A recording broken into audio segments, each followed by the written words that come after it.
This is a presentation of Northeast Streaming Sports. Good morning. You're listening to the Mac and Jack Sports Show on Northeast Streaming Sports. Good morning, everyone, and welcome to the Mac and Jack Sports, our Friday edition. Coming in again, guest hosting for Jack Hirsch, the Philly sports guy. I love having him on. He's not just a pretty what he's talking about. So Pags, first, how you doing? Everything going good? Good morning. Yeah, everything is as great as it can be. Hope everybody's all ready to for New Year's. Yes, it's coming up soon. It's New Year's Eve today. Tomorrow we'll be on. The debate show will be on. Will you be on tomorrow with us, Pags? I should be. Okay, cool. So tomorrow, Dr. Paul Simmendinger, Pags, me, and Jack Hirsch will be doing the debate. Oh, Jack is going to be back tomorrow? Yes, he will. So we'll have all four of nice. us on there. And if you're not doing anything, if you're not hungover too much, join us. And we'll have a lot of fun. We have still another day. Today's only the 30th, so let's not get too far ahead of ourselves. That's true. That's very true. So, Pags, probably the biggest news in sports. Soccer legend himself, the godfather of soccer, Pele, passed away from cancer at 82 years of age. We talked before the show. I remember him playing for the New York Cosmos. Of course, he played for a lot of different teams around the world, and was sort of like an ambassador, I would say, for soccer, especially here in the United States, for people who never saw soccer before. You mentioned you never saw him, but I know you saw some of the highlights, Pags. Oh yeah, I mean, obviously he was well known for that bicycle kick, and like I said, the only time I've ever watched any of like him actually play was in a movie.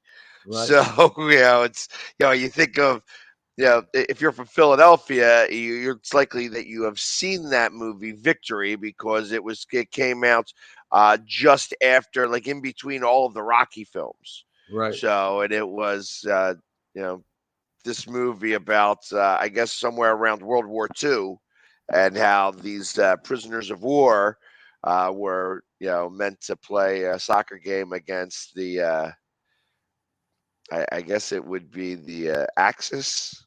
Yeah, the guards there. I think they played in the prison against the guards or something like that. I'm not too sure, but anyway, we send our condolences to this family, and I know a lot of fans of soccer are kind of in mourning right now. So Pele, one of the greatest, maybe the greatest soccer players of the world, the most recognized name in sports for the longest time. All you had to do was say Pele, and you knew who you were talking about. Again, condolences to his family. Last night's game, Pags. The Dallas Cowboys are going towards the playoffs. The Titans are resting all their players. They start the third string quarterback, who's been around the NFL for a while. I think his name was Dobbs, number 15, if I'm not mistaken. He did okay. I mean, the offense was moving the ball up until the second half. It was only, I think, 20-13 at the time, and Dallas grabbed another touchdown to seal the victory. But Pags, there's two ways to look at this, right? I mean, you could say, well, Dallas beat a very much inferior team barely, or you could say a win is a win. So, what side do you come down on, Pags? I mean, you can't put any credence into this game whatsoever. I mean, I got to imagine that Dallas was not, going crazy and trying to, crush anybody here. It was a Thursday night game after playing, against the Eagles. So they did get an extra day because it was on Saturday and then played on Thursday. So it wasn't your traditional, quick turnaround. But it's, I got to imagine that as far as a letdown game could be, that's what this was a little bit. They didn't need to try that hard, and they didn't try that hard. And that's kind of how I looked at it. I mean, I think at the half it was 10-6. Yeah. So it was a snooze fest for a while, and you know you knew that you knew that things were didn't care about a little bit because down to up against Jacksonville next week. Yeah. Yeah. I mean, I was watching Dak and Dak. There's something about Dak I still can't put my finger on. He could be a great quarterback, and he always seems. This wasn't really a big game, but it's near the end of the season. You want to be ready to go into the playoffs. You want to have your timing down with your receivers. But he turned the ball over a couple times. One not his fault. One throw was terrible, and then he fumbled the snap from center, something that doesn't happen too often. So, what are your thoughts on Dak Prescott? Is he going to be able to take the Cowboys to the Super Bowl? Well, I don't know that Dallas is. I mean, I guess out of the three teams that I think actually have an opportunity to go to the Super Bowl, they are number three on the list. Right. So, and it's going to matter of again. I look at this game as they played down to their competition, that they didn't play up to everything. So I mean, like I said, the one pass was a horrible pass. I think he needs to do that a little bit sometimes just to get himself right, or Yeah. in the game. Oh, I made such a ridiculous mistake. Now I gotta focus back. I gotta get re-energize my focus here. So I mean, I think that there's some of that going on, but for the most part, I'm not. You know, I don't foresee. You know, this game is any type of precursor to what we're going to possibly see in the playoffs. Right. I was watching the Dallas defense. They had Micah Parsons. He was playing with one bad hand, was wrapped up like a club, and he was still making plays all over the field. I mean, I think he had a sack on, and he was great against the run. Do you think they should play Micah Parsons with that bad hand, Bags? I mean, don't you think they should give him a rest, or do you think they should just keep going with him? I think that. I mean, he's not going to injure the hand, especially when it becomes a club. I've seen other defenders do that and be successful out there. Uh, I think that their defense is so much different without him on the field. They Yeah. need him on the field. I agree. He's got the same effect that maybe T.J. Watt does with the Pittsburgh Steelers. If he's not playing, they don't look as good. You know what I'm saying? Not at all. Not at Yeah. all. And actually, I would say that he's probably the bigger part of the engine that makes that Dallas defense go, because they have so many other holes on that defense, and he fills so much of it. Agreed. I mean, it's just like, it's like I said, they have all, like, the defensive backfield, I think, is very porous. Right. So by rushing the quarterback, he makes the quarterback have to make a quick decision, which helps his cornerbacks. So it's Right. those types of situations that I think are, what makes him so valuable to that defense. I agree because he's a linebacker who can rush the passer, who can play the run, who can cover. I seen him cover last night with one hand. I mean, he's the total package when it comes to on Dallas anyway. So yeah, I agree with him. He's a very important part of that machine. You had a rookie running back, Davis. He was out of Florida, very fast. Played a good game. I mean, he filled in for the second Dallas running back, and he did a real good job. I mean, for a rookie, he's fast. He caught the ball, made a big play. I think a 30-yard gain on that play he made. So Dallas having another weapon that we really didn't see till this game, Pags. Yeah, and who knows how much we're really going to see him when it comes to the playoffs. I mean, it's obviously if Pollard was out, they needed somebody to fill in that shoes because Zeke can't carry the load anymore.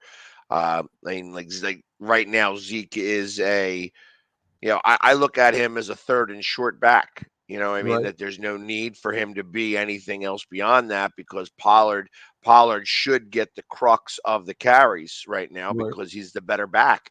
Uh, Now they may feel something differently. I mean, obviously, I'm not McCarthy, or you know Winslow, or yeah, I think that's his name, right? It's yeah, whatever, whoever their offensive coordinator Yeah. is. I know that Right. he's, um, Right. but I I guess every weapon helps, and I guess if he's starting to get some play right now, I figured that you were going to see a lot of people that you didn't see before, Right. so that they could rest up. Like that Dallas could have used this as a resting point. However, they don't know what's going to happen this Sunday with the Eagles. So you still have to kind of play until you don't have to play anymore. Right. You know, I mean, I think think. about it. If the Eagles were to win this week, then they can rest everybody. They can play Right. Cooper Rush. They can rest Micah Parsons because that game ain't going to matter a lick. Right. And it's that would be their bye. This is what the Titans did this week because, like I said, this game, win or lose, didn't matter at all because it's going to matter against Jacksonville. Yes, I think Dallas clinched a playoff spot yesterday. I don't know. It's gonna be one of the wild cards. Well, they They- they had clinched before, but they could still get the number one seed. They could still win the NFC East. yeah, but that was That's still in the mix. So as long as that's still in the mix, you still got to act like you're playing for something, even if you're playing against a third-rate team. sure, sure. What did you think of T.Y. Hilton? I mean, the older wide receiver, he's out there. He did his thing last night. Him and Zach are already kind of got a little chemistry. He made some big plays for him. And it's important, I think, Pags, that you get with Lamb there. Dallas is really young at receiver. And you get a guy like that can come over and he can help coach. He can, help him with the routes and stuff like that. I think he's going to be a big help for him come playoff time. It's. I mean, obviously he's a veteran, and the way that these veterans are doing it now, where they are joining teams late in the season so that they are fully rested, so that they are together for a playoff run. First off, I kind of like that Yeah. because you're getting these guys. They can't handle a 16-game season or 17-game season anymore. They can only play like 5 or 6 games, and Yeah. that's all they need, because they want to play those 6 games because you want to have the 4 games of preseason, because I think that's what it takes. It takes 4 games for anybody to get accustomed to the speed, and then you want to go on that playoff run. So, and he's a veteran, so he's been part of the league. The one thing that I was, uh, you know, I guess impressed with is watching how, like at the beginning of the year, CeeDee Lamb was not a number one wide receiver, Right. Right. and watching him against the Eagles, you've seen how he, since the beginning of the season now to the end of the season, he has evolved into that role. He is now a number one wide receiver, and that that took a lot of work. Right. That's not something that it just automatically happens over time. You have to put the work in, and he has put the work in. Right. So I think T.Y. Hilton is just going to help him evolve better, become a better number one wide receiver in the process of this. And then Yeah. they're talking about having T.O. come in. I was gonna mention that to you. I OBJ, of course, OBJ didn't pass physical and Dallas did. Terrell Owens fell for a workout. I don't know if they're going to bring him in or not, but I think that he still probably has something in the tank bags. I mean, maybe the Eagles pick him up if Dallas don't want him. Maybe the Giants get hold of him. I mean, I think he'll want to play for a playoff team for sure. I don't think he's going to waste his time playing for a team that's not making the playoffs. But I've seen him recently. He's still in great shape, bags. He is very meticulous with his body. That is the one thing that Terrell has always had going for him. I've seen him. You see him every once in a while because he's also a professional bowler. You know what I mean? Right. He is whatever he takes on, he goes all out for. Right. So those types of things and those types of people don't take a day off. I mean, let's face it, he is my age, and Yep. he is considering going back into the NFL.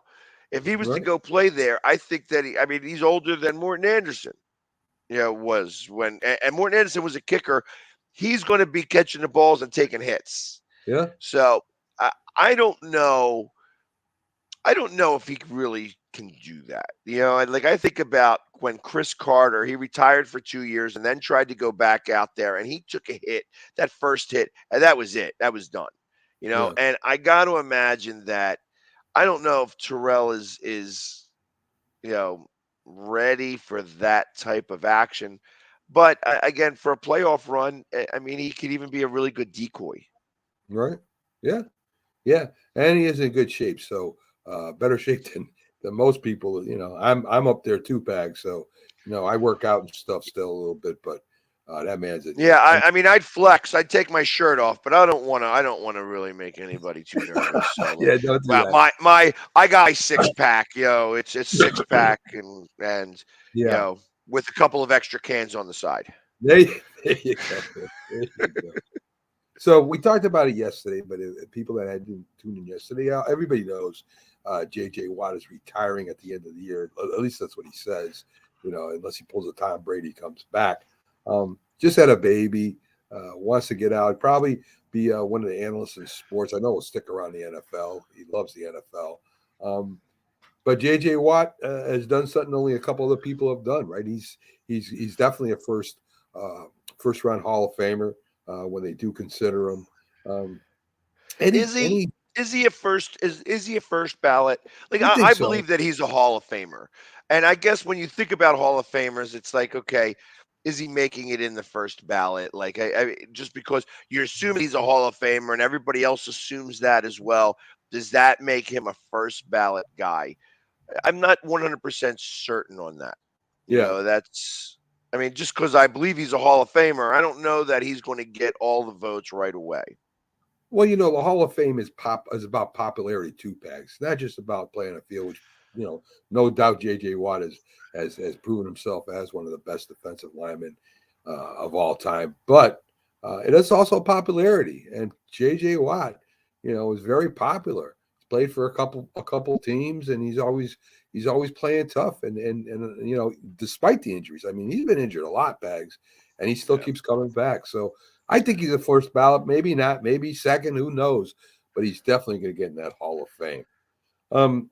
Of course, we've talked about Denver. The Denver owner is making big changes coming up this year. The head coach is gone. A couple of the linemen are gone. Russell Wilson's still going to be with the team. And maybe they do something where they improve the offensive line for him. I'm not sure. I thought Denver was a pretty good team in the beginning of the year, and Russell Wilson would help them maybe, getting at least the playoffs. But one of the biggest disappointments this year is the Denver Broncos back. And look who called it. Yeah. I said that it was.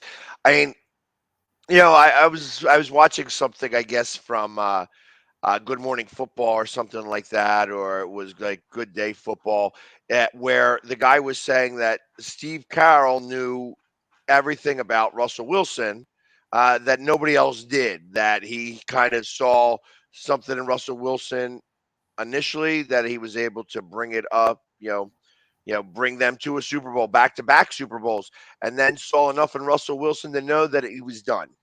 Right. And that contract that Denver did, I mean, initially was an appeal so that they could sell the team. Well, now look what you've done. It's so. Right.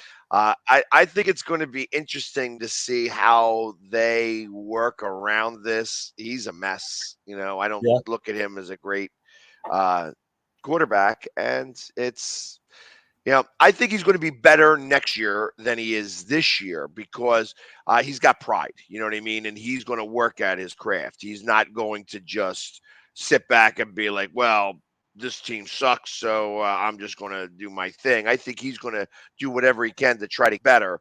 I just don't know how far ahead that's going to get them. I Yeah. think that Denver's a little bit of a mess right now, and it's going to take the organization getting themselves right first before the players on the field start to get themselves right. John Elway was a great quarterback, of course, in the Hall of Fame, and he became the GM of the Denver Broncos. Probably the best move he made was getting, Peyton Manning over there. But the Broncos haven't been in the playoffs since Peyton Manning left. So, do you blame John Elway for a little bit for what's happened in Denver? I mean, I know he's a popular guy and he was a great quarterback, but I don't know if he really helped the Broncos out. He might have hurt them, Bags. Uh, a little bit. It's so you think about some of the decisions that John Elway made throughout his career to get to where he wound up being at. Uh, he didn't want to be an executive. He didn't see himself as an executive, and then he wound up being an executive.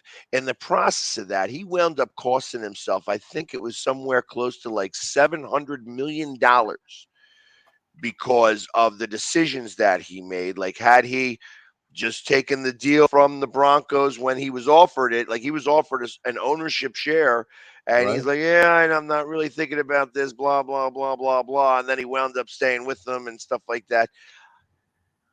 When you start making those types of poor decisions, and I look at that as like those are poor decisions. When you're offered a percentage of an NFL franchise, you take it because it's like real estate. They ain't making any more, and it's always going up in value tremendously.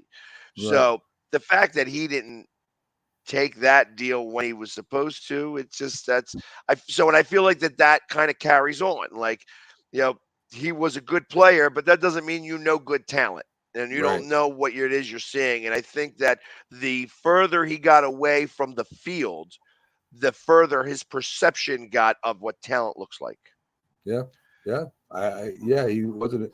I don't think he was the worst executive I've ever seen. I think a couple of Jets execs you could put in there, but No, think about who was the one that ran the Lions for a right. while. Oh yeah. Oh my Yeah. God, he was the absolute worst. Right. Um, and he was well-known guy he was beloved by the Lions, and like I don't know if he could even show his face up there anymore. Right. So Right. I mean, those are things where like I thought he had the right idea by saying, "Hey, listen, we need a good quarterback here. That we had all the other pieces in place, and we need to get the quarterback here to try to win a Super Bowl again because that's the most important piece." And Yeah. then you had a quarterback who was able to win a couple of games, and he just couldn't get behind him whatsoever. He had that Tim Tebow effect, and here he is. He's winning games. He's winning playoff games. And still, it's just like, no, we need somebody else. And then you get Peyton Manning, and again, you go to back-to-back Super Bowls and you win one, and okay, so there you got your win, you got your ring as an executive. I think after that he just stopped caring as Yeah. much. Yeah. Yeah. It wasn't as big a priority as it was before he got Peyton. Tannehill, he's out for the year. That's why Dobbs started. They kind of said that this is like a tryout for him. They got the young kid there, Willis, who still has a lot to learn about football, professional football anyway, and that's why Dobbs played. Um, and again, this is a lot of quarterbacks, Pags, a lot of quarterback situations come playoff time. And like I said before, I have never seen this much, this many things going on with a quarterback around playoff time. So without Tannehill there, Pags, what kind of chances Tennessee even have? I especially the way Jacksonville's playing, I don't know if they have a good chance. I mean, Yeah, they're going to go as far as the king is going to take them. Henry is going to have to be the guy, which is the reason why they rested him yesterday. right, That it's like, okay, let's get you as much rest as we can because you are going to carry the load. That's it. You know what I mean? And the hard part about that is I kind of agreed why they played the third string quarterback, yeah, because they wanted Willis to watch the game. They wanted him to see the things that were happening because Dallas is more of a playoff team. So right, you want to show him those things and say, hey, this is how it's working, this is how it's not working, and give him full, you know, when you're in it, you again, sometimes you don't see the forest for the trees. This was a way to be able to show him the forest and the trees by having him sit back and watch. Sometimes the game gets a little slower once you sit back and see what's going on rather than in the middle of it. I agree with that. Folks, welcome in Byron Williams, former wide receiver of the New York Giants. The Eagles, played in the World Football League as a wide receiver. The Colts, drafted by Bart Starr himself. He's been all around football, locker rooms, and that's why we have him on, because he'll give you the locker room insight and a view from the field that you won't get with a lot of people. One of our few goods. Well, welcome in, Byron. How you doing today? Hey, good morning. How you guys doing? Doing good, Byron. Morning, Doing Byron. good.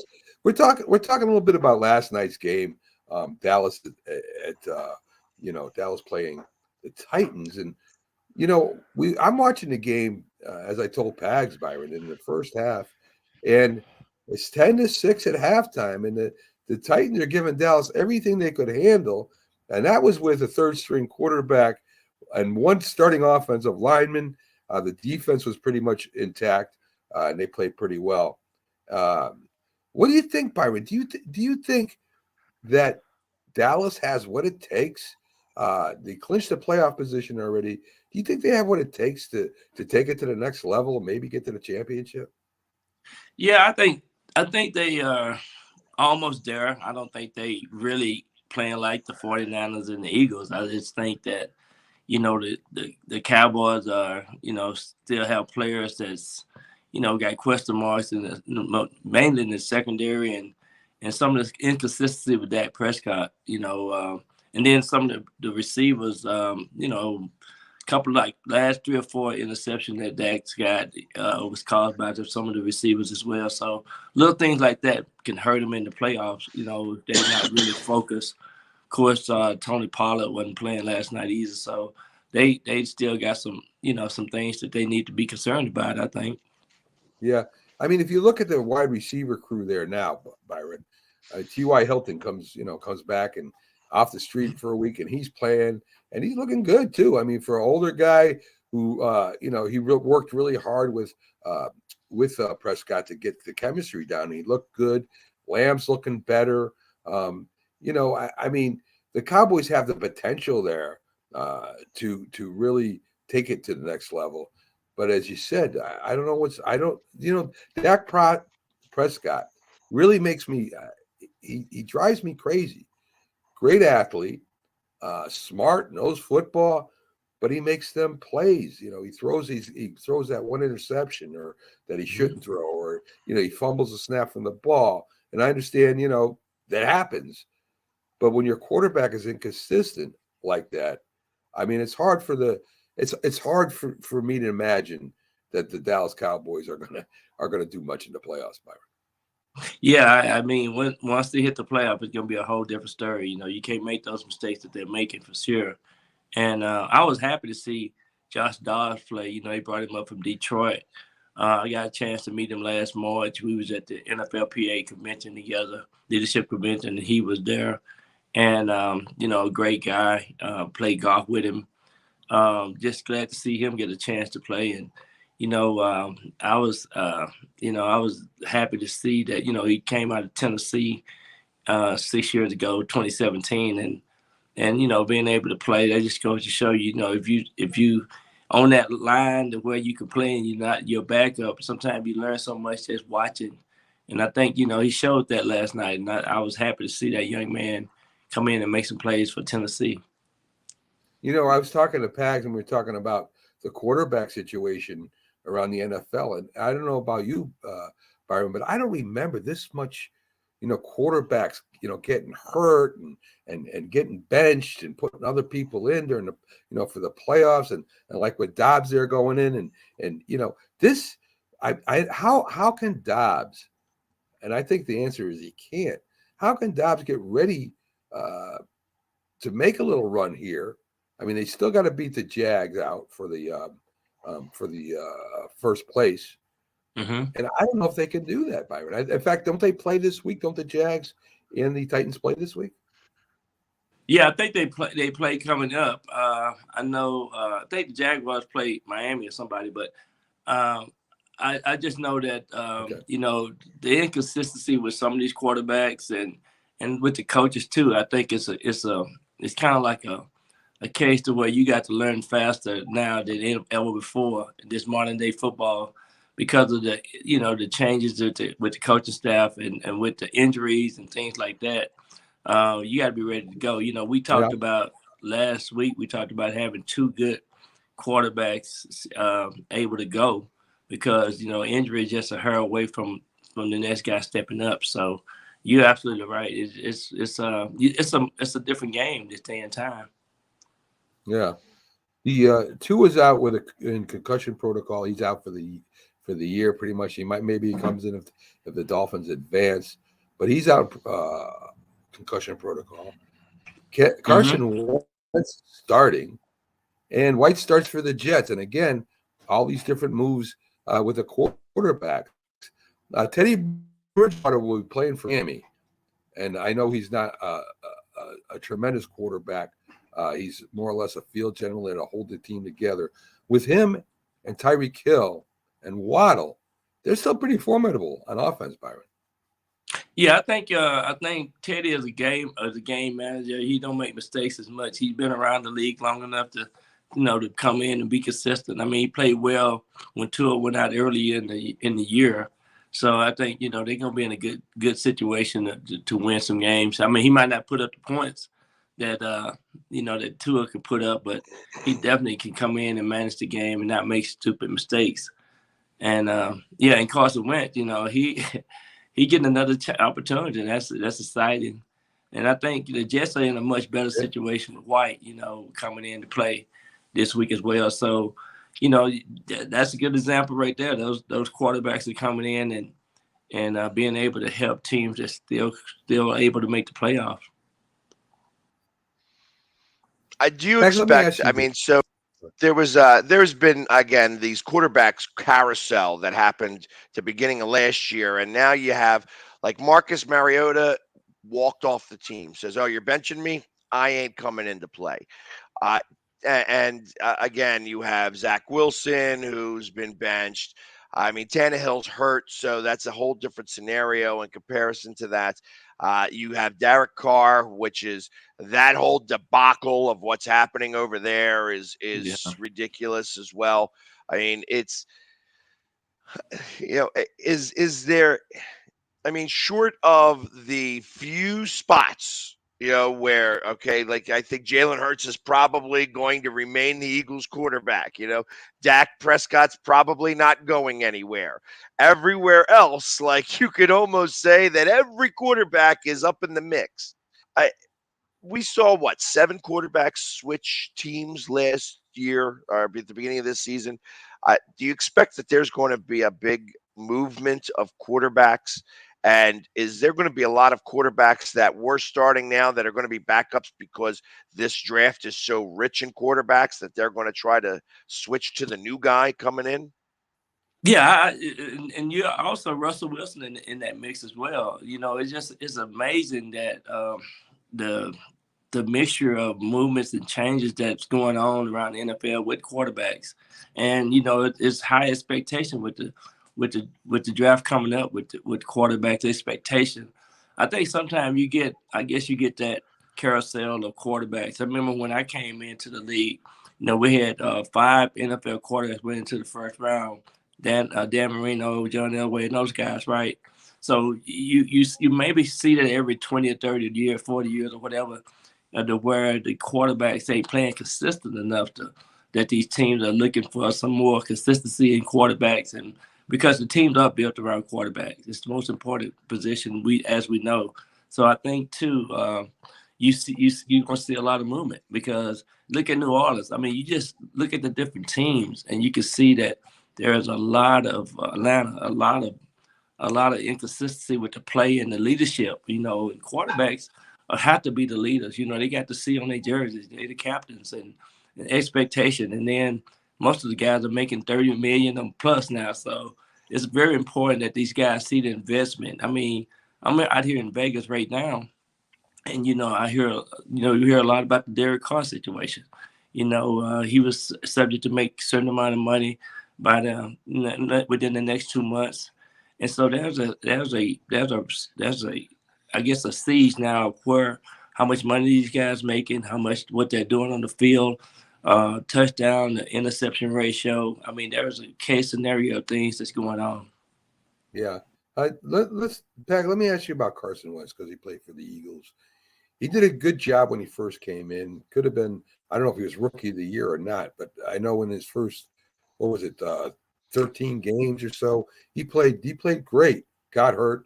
In comes Nick Foles, who is now quarterback in the Colts. He comes in and right off the rip, he looks like he's going to be the franchise quarterback of the Eagles. And he's been traded to the Colts, and now he's back. Now he's with Washington. They're starting him. It looks like probably for the last few games here. Carson Wentz, do you still think he got what it takes? I mean, Washington's still in the mix. I think you have to get I when I think about, I used to laugh about the sports psychologist. You need to go, he needs to go see a sports psychologist to be able to get his mind right. And if there was any person who I thought needed that type of therapy, it would be him. I think that he's got the talent still. I just don't know that he is able to do the things that he was able to do the first year. I feel that when he got hurt and during that season, he was the man the entire season. He winds up getting the ACL. You have a quarterback come in there and win the Super Bowl, and then he raced to get back out there on the field again because he couldn't stand seeing his team not be his team, that somebody else was winning with his team. So he got back out there again, and every throw he was trying to do, he was trying to win the Super Bowl. Well, you can't do that. It's impossible to win the Super Bowl in week 4 of the regular season. And I feel like that he's been chasing that ever since. And that's part of some of the issue that he's running into, that he's chasing the Super Bowl, that is the Super Bowl ring that he happens to have. And I think that until he gets back to the basics of being a quarterback, he's never going to get over that hump. And I feel like that's the stigma that follows him. I feel like that's part of the perception of the league on him. And that's why he has such a hard time meshing with his teams. So, yeah, we're talking about. I think that's a good point, because I think, too, once he got hurt, it seemed like he lost all confidence. And then, him trying to revamp and trying to, because there was high expectation of coming out of college. And, he was a big player. He's one of these guys, kind of like a Josh Allen, one of these big players, quarterbacks with, that could carry the torch. And then, of course, when Nick Foles came in, it was, injuries hurt him as well. So sometimes, you just got to make sure that you're fully well and confident once you get back to, to the steering wheel. Yeah, Carson Wentz was I guess it's a fair comparison to Josh Allen, because not as good as Josh Allen, but he could run with the ball, athletic guy, and had a cannon for an arm. So it's a pretty good comparison. White for the Jets, Mike White, who is starting the next 2 games, the last few games. This guy is not only tough, he's a leader. You like talking about leaders. The players love him, Byron. He's willing to go out there hurt. He doesn't care. And the Jets are still in the mix. I think almost every team's in the mix. But the Jets are up there. I think they're 7-8-1. I think they're tied a game below the Patriots, half a game below the Patriots right now. So they still got a chance to get in there. They're talking a quarterback competition between him and Zach Wilson next year. What do you think, Byron? Do you think that Zach Wilson has what it takes, or do you think that Mike White ends up becoming the starting quarterback next year? I kind of think Zach Wilson kind of lost his respect. The players don't. I seen at the locker room, and the players is wanting him out of there because even when he came and played last week, he didn't show enough and didn't do enough, to redeem himself. So I'm thinking that it's gonna definitely be White position now. I think they're gonna probably try to trade him. It's one of those case scenarios to where in New York, if you don't make it the first couple of years and do what you're supposed to do for the expectation, I think he definitely lost his teammates and the things that went on this year in the season. So I just think Zach is gonna be traded. Yeah, I agree with you. I think Zach Wilson won't be playing with the Jets next year. They say they're going to keep him because he's young and he's got talent. But I've seen a lot of quarterbacks that were young and had talent that didn't make it in the NFL. So that's what I think of that. The Giants. I'm a firm believer that I think Gardner Minshew is going to wind up being the starting quarterback up there. Really? I think him. Yeah, I think Gardner Minshew is going to wind up going to New York. I think because they see him enough, just because of the proximity, and that he's got that type of drive. He's kind of like a New York guy. He's a little quirky, but I think that helps a team sometimes. And you don't have to be the greatest quarterback there. They've got some talent on that team. So a good quarterback could do really well there.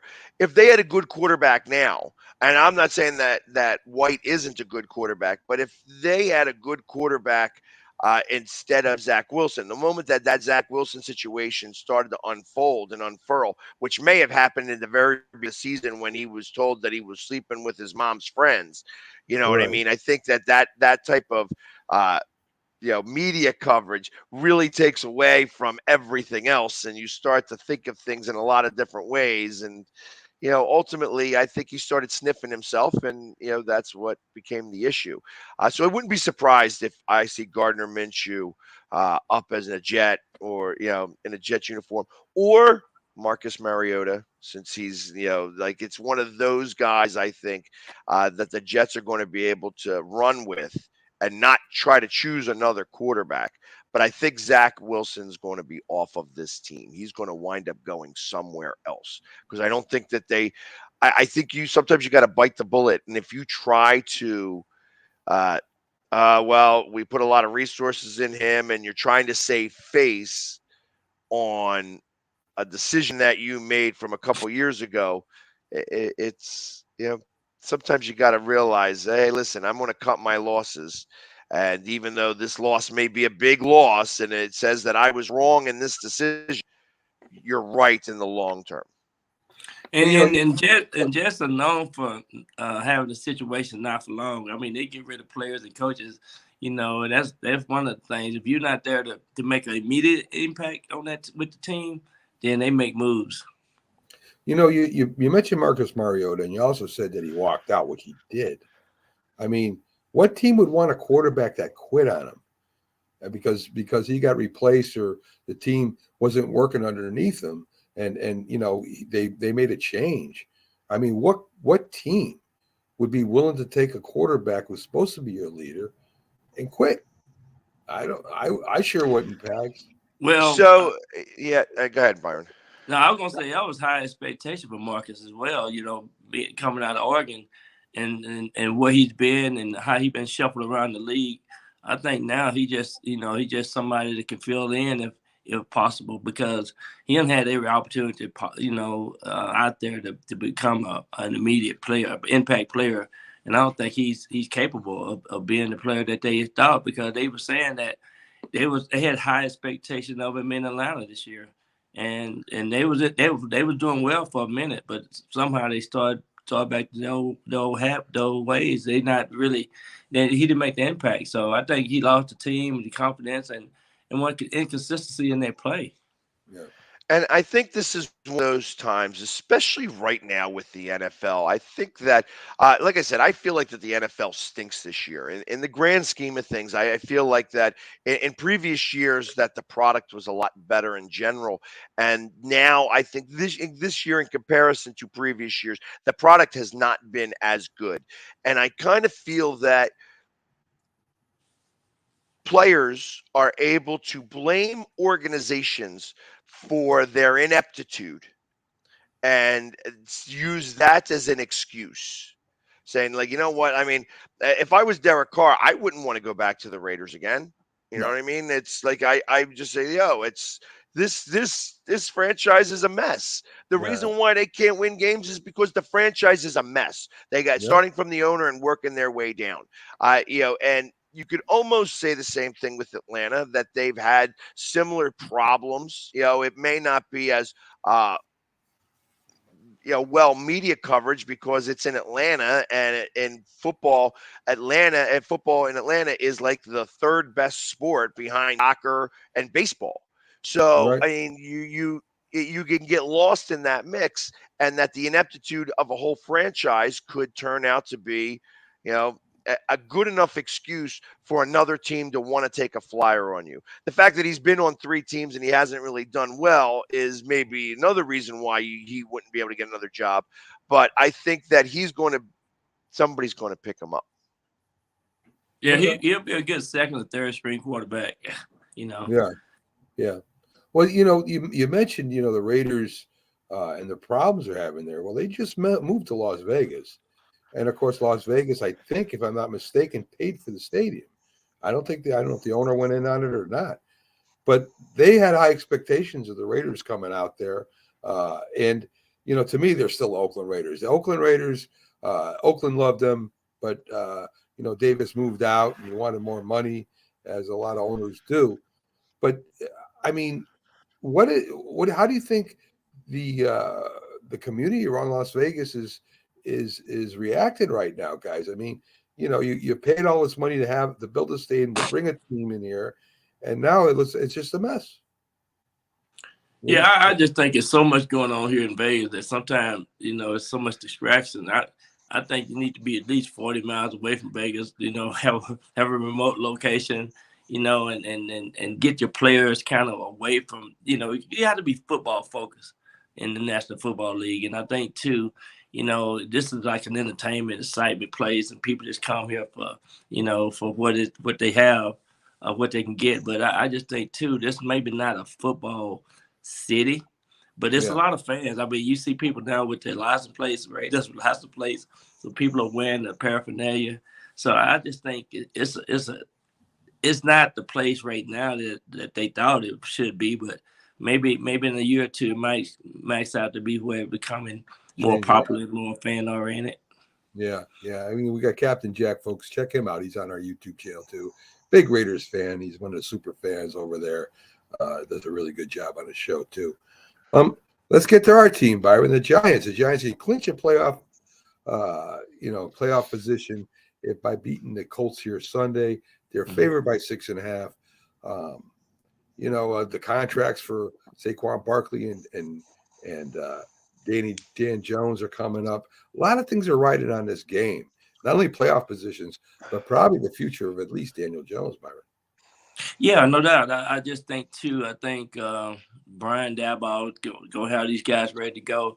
I think the coach are coming down now beat up, and no excuses for them not to go in and play well. I mean, Saquon got to have a good game, and I think you can see the defense have really picked it up on the other side, and I think the consistency of Daniel Jones leading this team now, and seem like he's more mature minded. So it's exciting to watch him play, and they've been in every game. And they was in every game last year.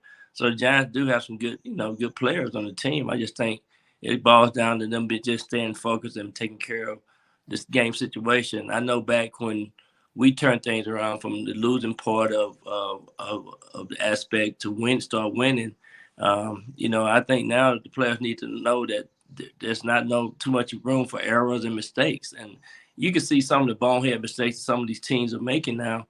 and that's what's been costing them. But definitely the Giants been very consistent in making positive plays and running the ball. Running the ball is still one of the major aspects of the game. Yeah, they're a very well coached team for his first year. That's for sure. I mean, they as you said, turnovers, penalties are getting better too, where they're not making as many penalties. Daniel Jones, I saw a stat today, and I can't remember the whole thing, but I know he's one of three quarterbacks with Josh Allen, Jalen Hurts, and Daniel Jones, where he's had 600 yards rushing for this year and thrown for, a 300-yard game or whatever the yards were passing they were talking about. So that's pretty good company, Pags. I mean, to be in, if you're gonna be in Josh Allen company and Jalen Hurts, who's the MVP this year of the NFC, probably, I think he's getting better, Pags. I mean, are you ready to put your franchise on him? I don't think so. I think that so when you have Judge in there and you see the mess that he caused, and now you've brought somebody in who starts to galvanize the team as one. Like I said, I think the coach has done a really good job there. They're still missing some pieces. I mean, I didn't trust Danny Dimes. I like calling him Pick Six, Daniel Jones. It's more of it's more of that I see than anything else. And could they have done better if Saquon was healthier? Maybe. There are different things that I feel that the Giants have done over the course of his career that kind of forced him to get injured. Like you can't rely on somebody that much who's not the quarterback, because their bodies just takes too much of a pounding. And ultimately he's been more injury riddled. This year he's been a lot healthier because they've learned that they can't rely on him every play of every game. It's good that I think that the Giants. I think the Giants win this week. I think that the Colts. As I said today, I feel that the Colts are in a quiet tank mode. You know what I mean? That they are. They got a coach who's not a coach, and is able to distract. Have you look over here while we just keep losing over here, and that's kind of what's going on over there. That they are. Tanking without tanking type of situation. And I think that the Giants win and get in the playoffs.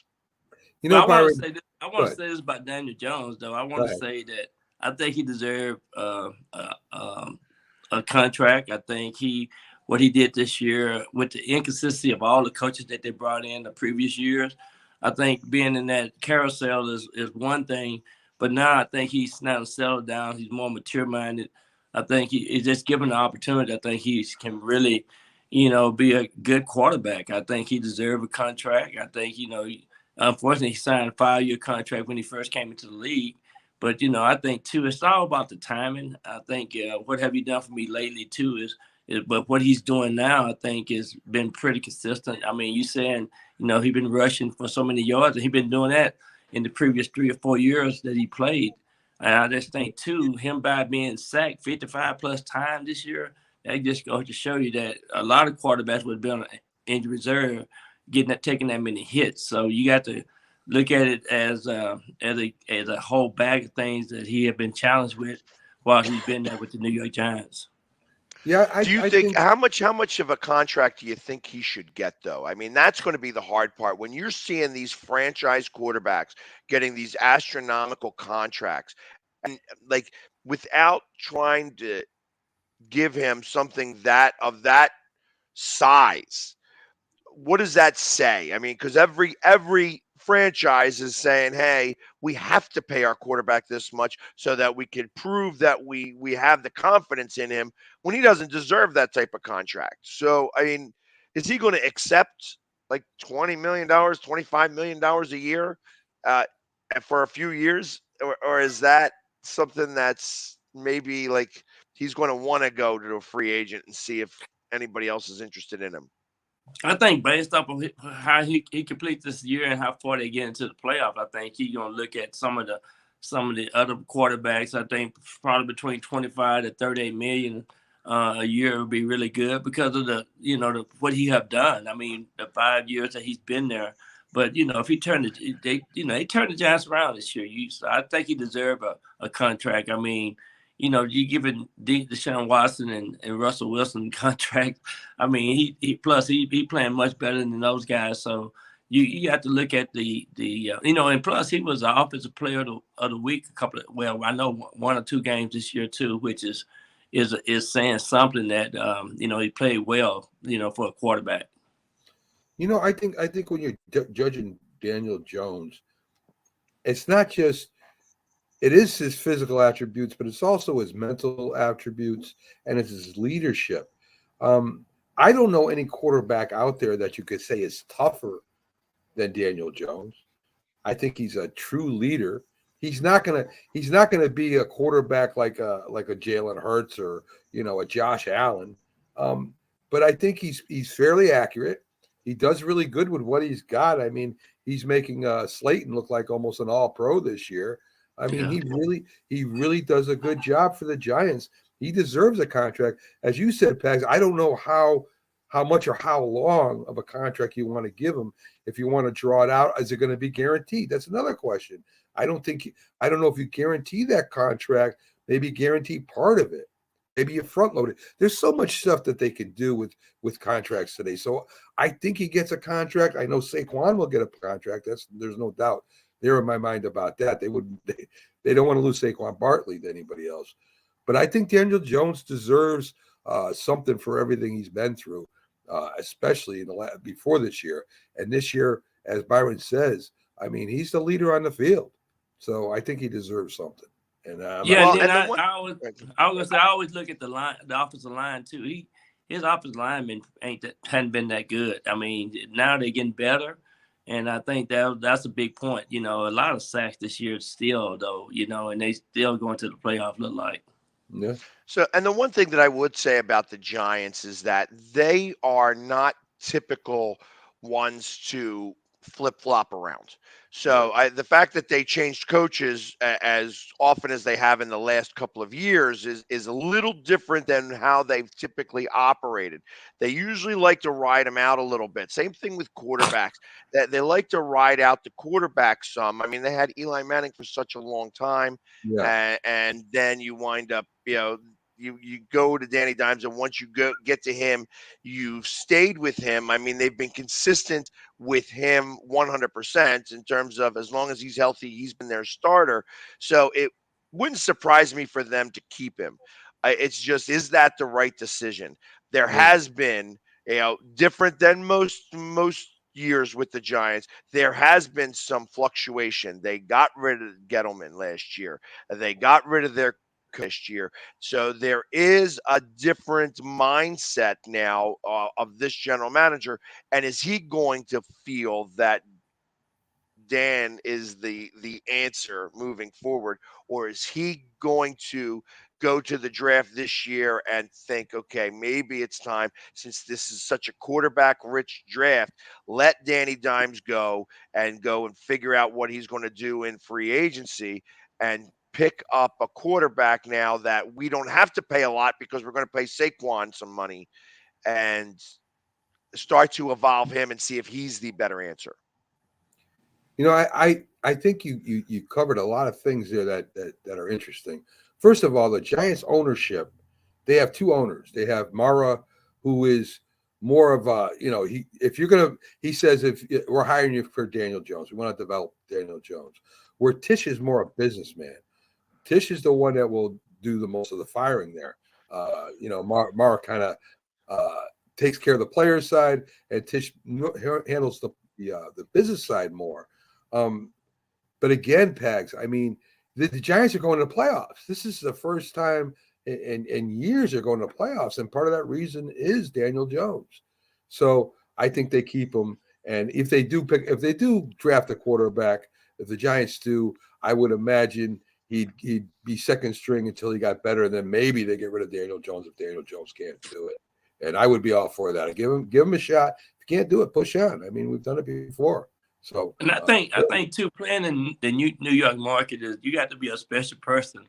So I think that Jones been there long enough now to kind of know, how to handle everything. And I think he made a big turn this year. yeah.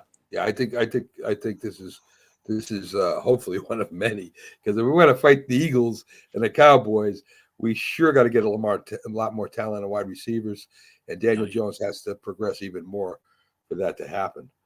So let's get to the scores. Let's see. Should I take a break? Yeah, I'm gonna take a quick break.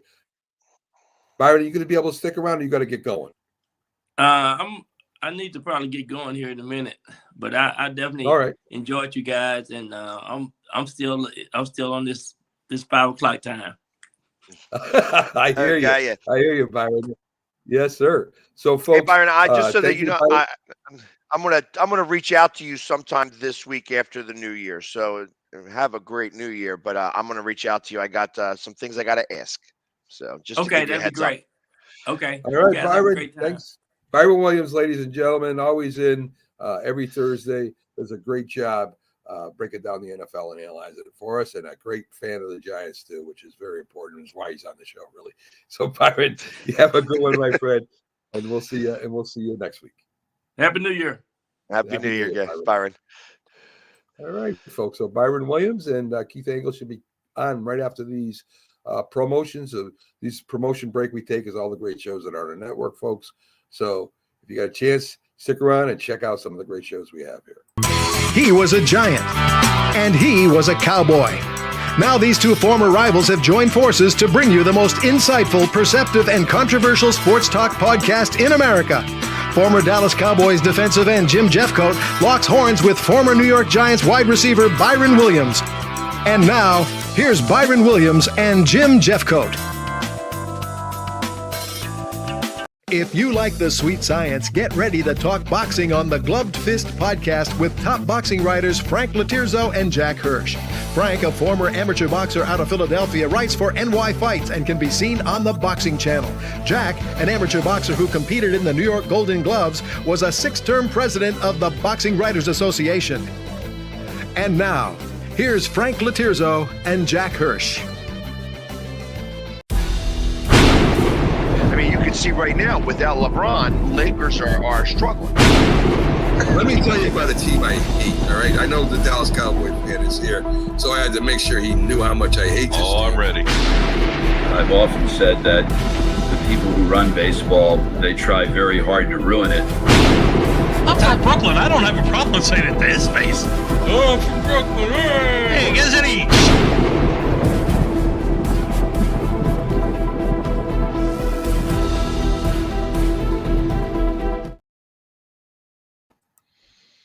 It just might be the greatest sports franchise in the history of sports. A place where legends are made, and there's always something to talk about.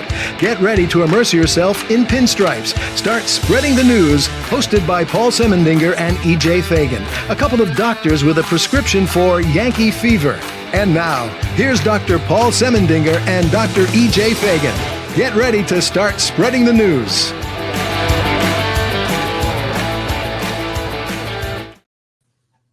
Good morning, folks. Welcome back to the Mac and Jack Sports Show.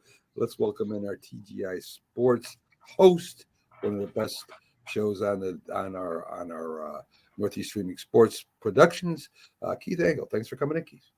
Good to be here, guys. Happy New Year. Hope you all had a great Christmas. Mac, you look like you made out on the New York Giants merchandise. Yeah. Yes, I did. The family, of course, the family knows I'm a big Giants fan, and I got a lot of Giants stuff, so it was really cool. Hey, you got to support your team, right? Right. Represent, as they say. So always. Yes. So Keith, first of all, I don't know if you follow soccer like we do, like I do. I'm a big soccer fan. So anyway, Pele passes away at 82 years old. Played for New York Cosmos for a while. Of course, he played all around the world. The godfather of soccer, they're calling him, and for sure, he was a heck of an ambassador for soccer, brought soccer to the United States and made it big here, Keith. I agree. I think it was 76 because I was 16 years old. I didn't know anything about soccer at all. But when he came here and started playing with the Cosmos, it was a big story in the New York papers, which we used to get upstate. And that's how we kind of kept track of the sports, because we didn't have Sports Center and all this other stuff going on. And Pele was, even though he was, I think 34 or 35 years old at that time, he was one of the best. He was outside of the U.S., one of the most well-known athletes in the world, most recognizable. And he did a lot of things outside of the soccer world as well in helping disadvantaged people and whatnot. And he was a great ambassador for the sport. He brought it to the U.S. He didn't, but, he helped spread the word in the U.S. And probably soccer is as big as it is today here because of Pele. And he certainly led the way for guys like, Maradona and Messi and guys like that. Pele was the precursor to those guys. So the original one name. Yeah. He was the original one name. Yeah. Everybody had two names up until Pele, and then he was the first of the one name guys. And only one person could be athlete of the century.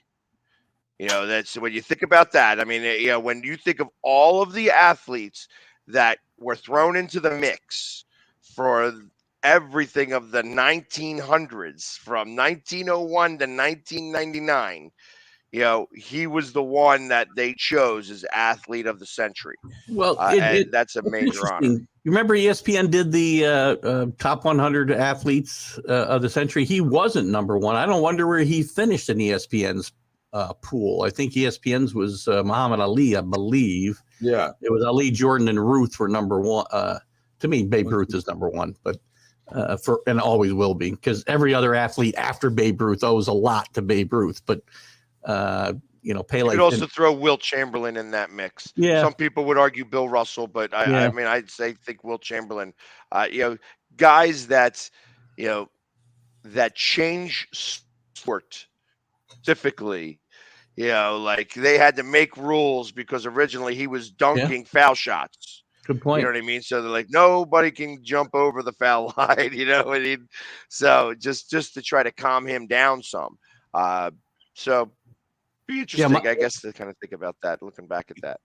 There's a lot of guys like that. My criteria for Babe Ruth really stems from every single athlete today making all this money ought to say a little prayer to Babe Ruth every night when they go to bed at night, because he was the first big superstar sports star in this country, and he came along to save really sports after the Black Sox scandal of 1919, which could have ruined sports in general in this country forever. We don't know with hindsight, but but not to take anything away from Pele. Great person, great athlete, and a great ambassador for his sport, an ambassador for his country in general.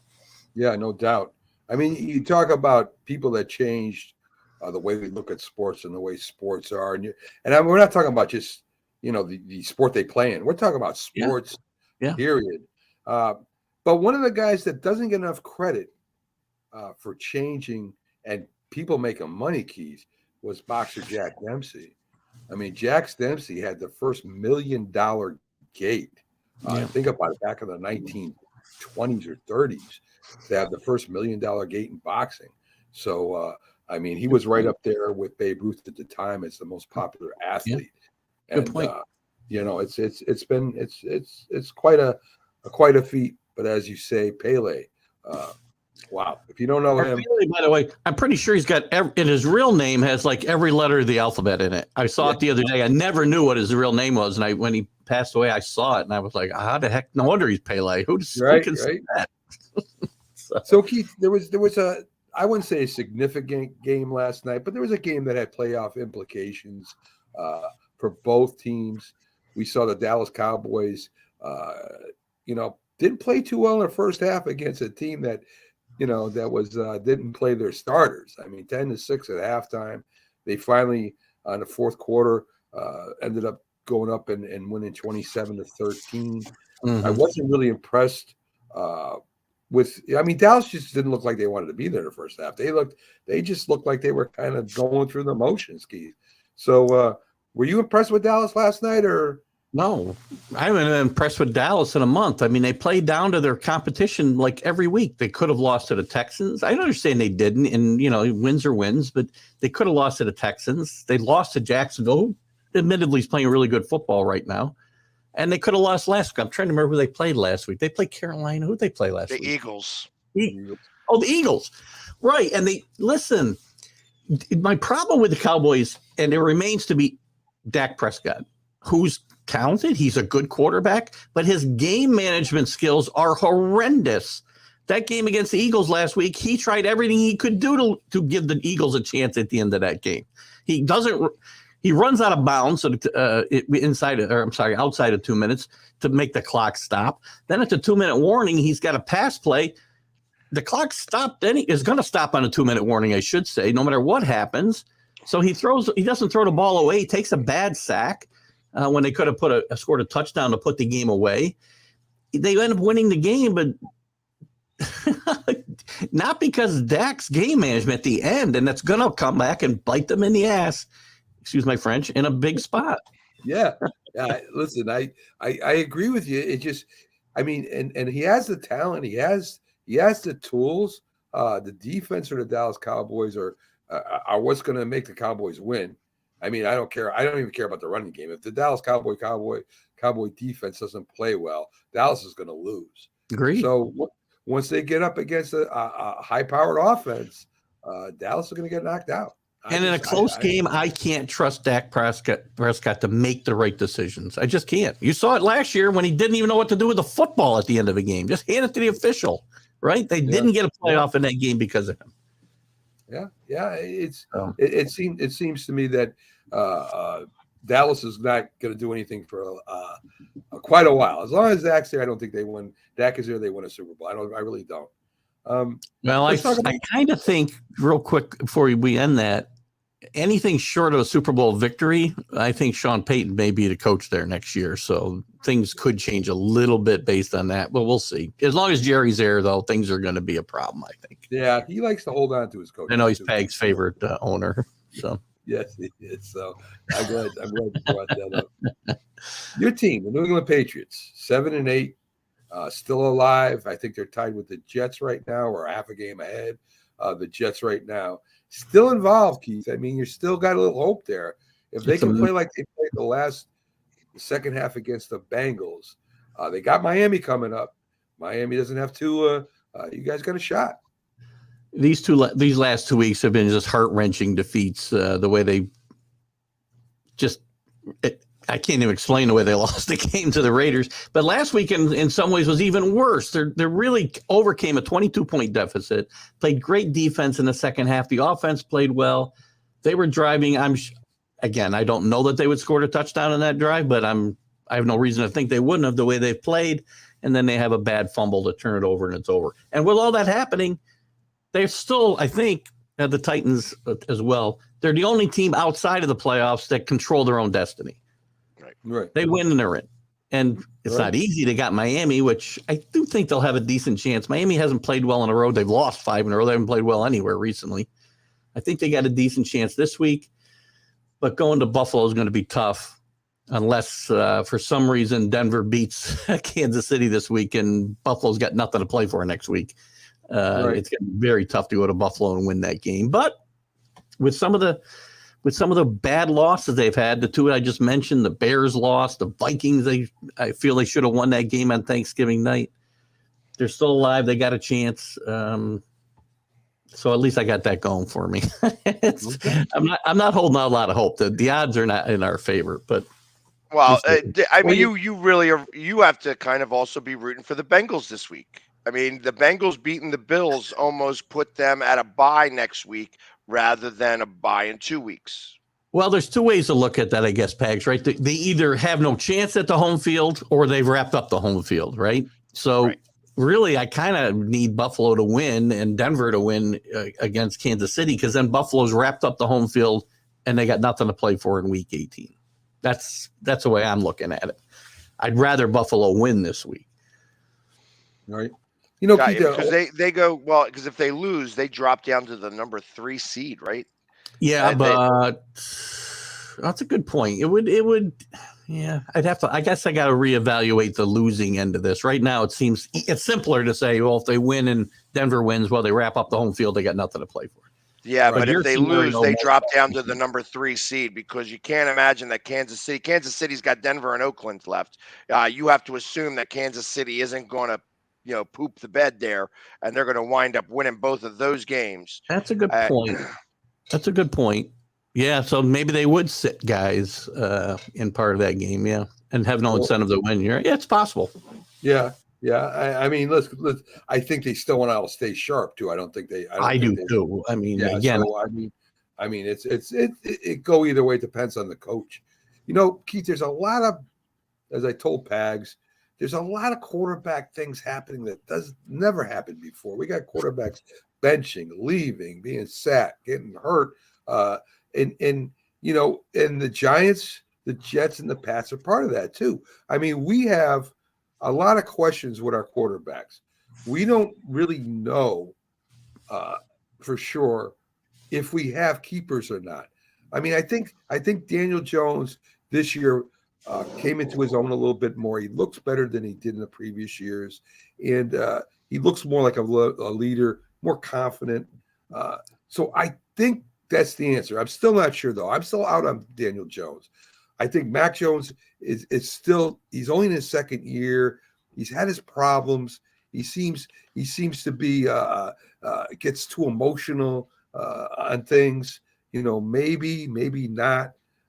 And same thing with White. White has shown he's tough. Gets broken ribs. The teams are behind him.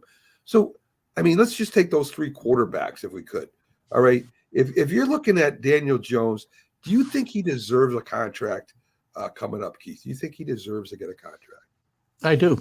I think he's played well enough this year with outside of Saquon Barkley, horrible weapons around him, worse than any of the quarterbacks we've talked about or probably could talk about. I mean, he's got probably the worst weapons in the NFL as far as wide receivers and tight ends.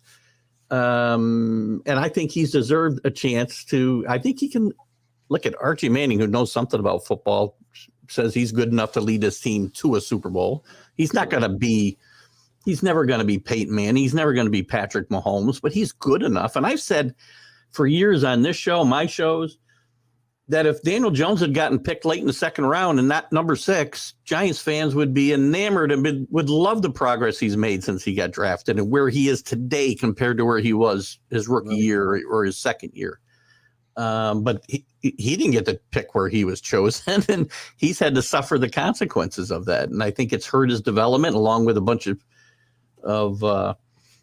different voices as far as offensive coordinators and coaches in general.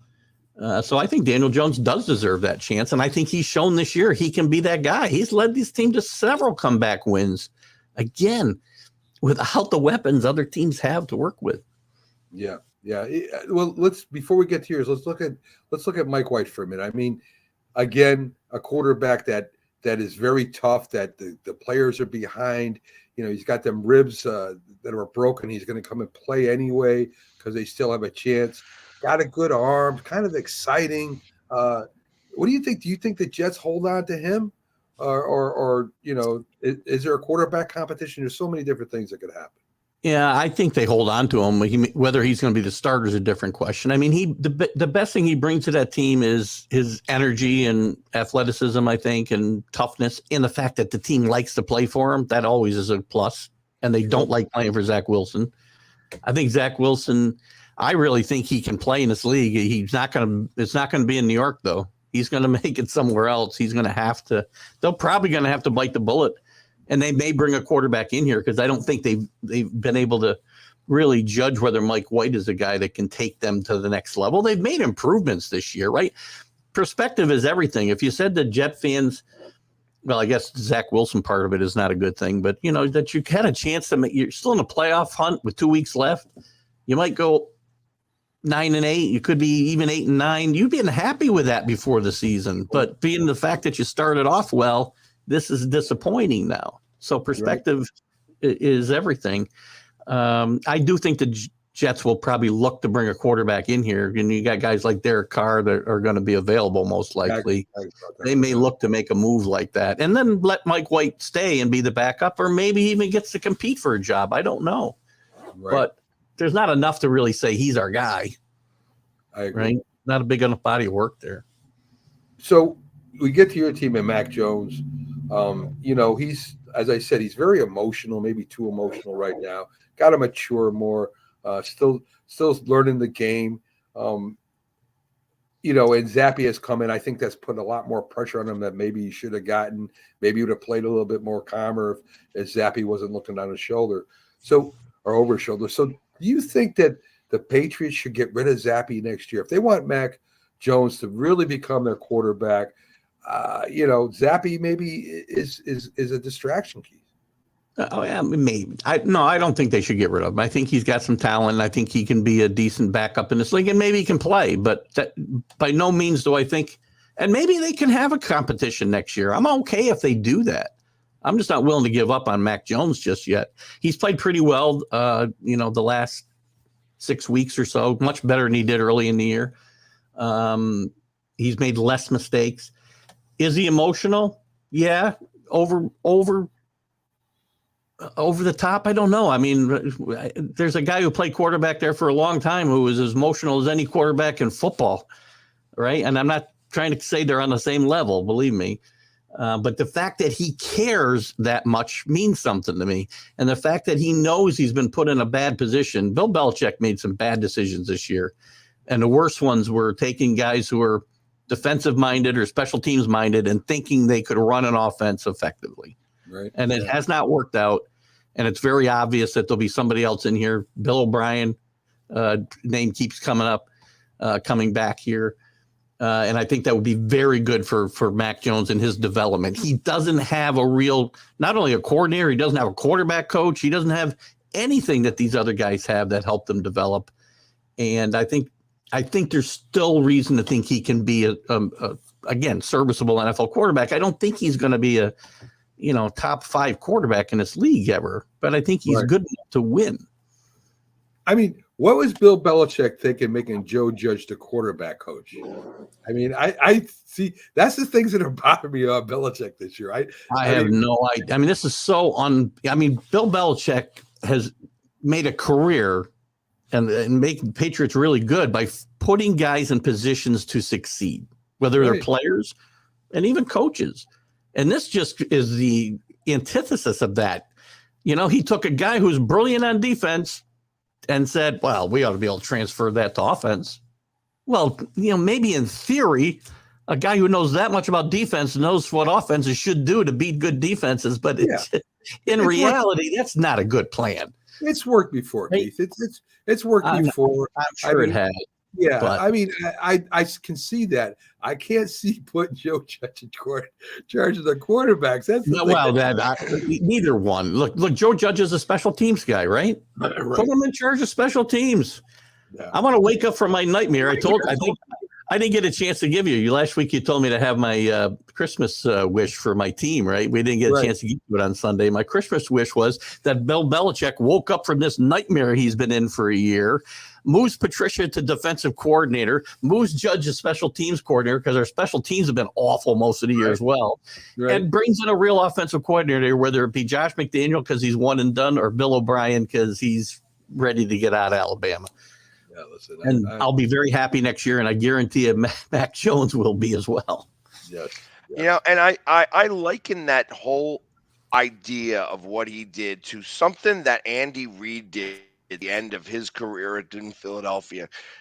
He moved the offensive line coach to defensive coordinator, and it was not very well received. And then he brought in the guy who was like the wide 9 guy, and they wound up bickering with each other. It wound up being like complete turmoil in the executive area. And it may have been all because of having, again, too many Chiefs and not enough Indians. And I kind of feel that that's what's going on here a little bit as well, that there's a lot of Chiefs, no Indians, and you know, when you got chiefs of guys running wrong divisions, it's it's like, oh, okay, well, I think that there's a lot of backbiting there, I think.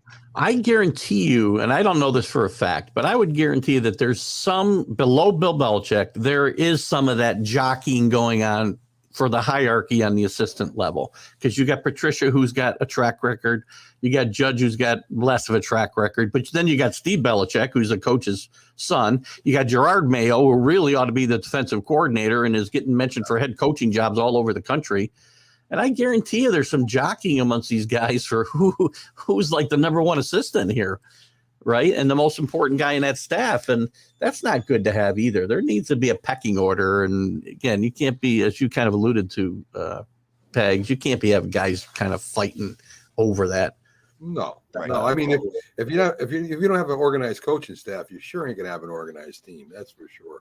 This is Bill Belichick's worst coaching job since he's been here, in my mind. Even worse than Cleveland. I would agree. So let's get to the NFL games that happened last week. Of course, we didn't cover. We have to wait till Thursday or Friday to do this. The Jags beat the Jets 19-3. The Jags, I was telling people on the other show, remind me a lot of the Giants when they beat New England. They got the good defense, a good, really big running game, and a quarterback that's a field general. I mean, you could say, Eli was a little bit better than that for sure. But, yeah. I mean, they do remind me of that a lot, guys. They're very similar. Can they catch fire? Can they do what the Giants did? I mean, it's possible, right, Keith? That's an interesting comparison. They're definitely peaking at the right time of the year. They're playing really good football now. I wouldn't put Lawrence on a level of where Manning was at the time they made those Super Bowl runs. No, but he's going to be that good, I think. And maybe we're seeing that happen. Maybe we're seeing it happen now. He is in control out there. He's got to take better care of the football and things like that. But this team, you get to the playoffs. Who knows? Anything can happen. The Giants proved it twice. Giants beat maybe the best team in to play it. They would be the best regular season team ever in 2007. Right. That team was, I thought there was no way they could stay with the Patriots, and they were the best team that day for sure. Right. And so anything can happen once you get to the playoffs. And I think that team was 9-7. So, they got hot at the right time. And a team like Jacksonville, I look at the 49ers, I look at the Chargers. I think there's three teams there that are really peaking at the right time that you got to be careful of. Not to take anything away from your Eagles, Pegs. They're probably the class of the league still right now. Yeah. The 49ers are amazing that they've done this. I wasn't high on the 49ers when Jimmy G was there, but Brock Purdy just brought an energy to that team that you can't make this up. It's like the best story in the NFL this year if they continue this. I think Garoppolo is a little too set in his ways, a little old. He still, don't get me wrong. I mean, there's a lot of teams that would take him. But as you said, I think Purdy's a little more youthful, a little bit more excited about playing. He's calm. I think. Listen, I've said it, Keith. I think San Francisco's going to the Super Bowl. I think they beat the Eagles in the championship and go to the Super Bowl. We'll see what happens. I think it would be a great matchup right now, the way these two teams are playing. Those two teams, I think so too. Yeah. I think either one of them that wins, I think they win the Super Bowl too. As a matter of fact, Carolina. Big story. Detroit was a big story. Detroit's kind of coming back down to earth now. I mean, I love Detroit. I loved watching them play this year. Carolina comes on at the end, and again under this new coach, they're playing really good ball. Keith, what do you think? Sam Darnold's playing the best football of his career here the last 3-4 games, and maybe it's because there was no pressure, there was no expectations of any kind when these two guys came, or when Darnold got back and Steve Wilkes took over. Steve Wilkes probably is, I would say, in line to get that full-time gig with the way they played. I mean, they haven't played as well as the teams we just talked about, but they certainly played better than they were before. And for them to be in a playoff hunt, well, it speaks for two things: how bad the NFC South really is, and they've had some resiliency. Right? They traded their best player.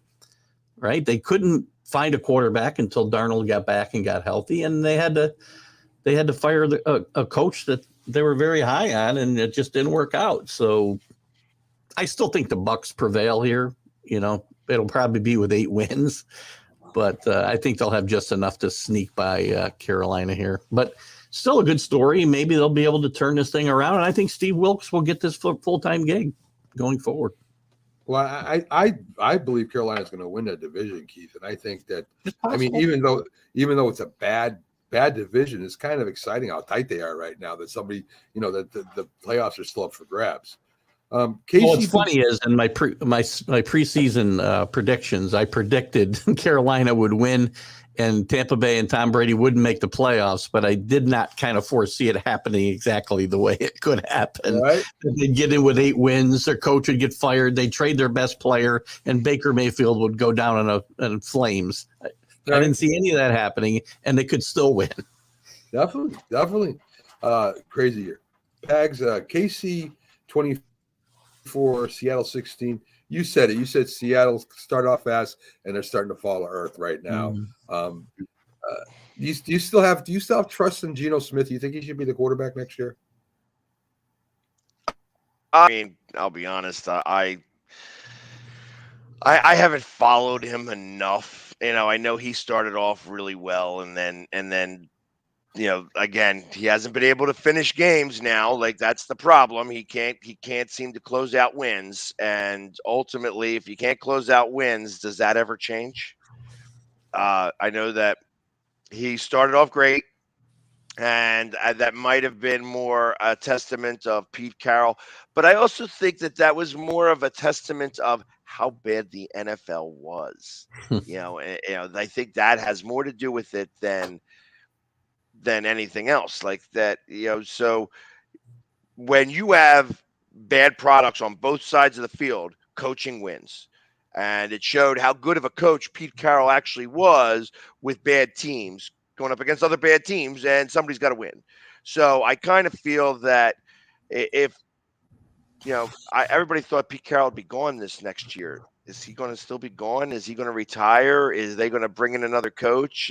What are the thought process in Seattle? And that's going to determine what's going on, because as Pete Carroll said, he had 2 number ones at the beginning of the season. Yeah. Listen, I think Keith, he'll be a little bit like Bill Belichick. When he's done, he's done, and I think they'll have to drag him off the field chewing his gum at 100 miles an hour.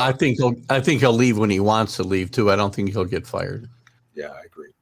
I used to push Keith's button about Abby, but I got a new button for Keith, and that's Cleveland Browns. You used to push my button. Yeah. Deshaun Watson and the Cleveland Browns. Listen, I know it's only his first year back, and the guy is going to be great and everything like that. But I expected more out of this guy going to Cleveland. I didn't expect them to have the record they had. I thought that they would win some of the games like New Orleans they lost. I thought the Cleveland would beat New Orleans, no problem there with that tremendous quarterback athlete there. But as you see, it's still up in the air whether he's going to be as good as people think he's going to be. Athlete, Hall of Famer, Deshaun Watson, here he comes. What do you think, Max? I thought that this was a throwaway year. I thought it was a throwaway year, and that's how you paid him. He's getting paid $1 million this year. You knew that, how's somebody going to come in week 12 and be the quarterback?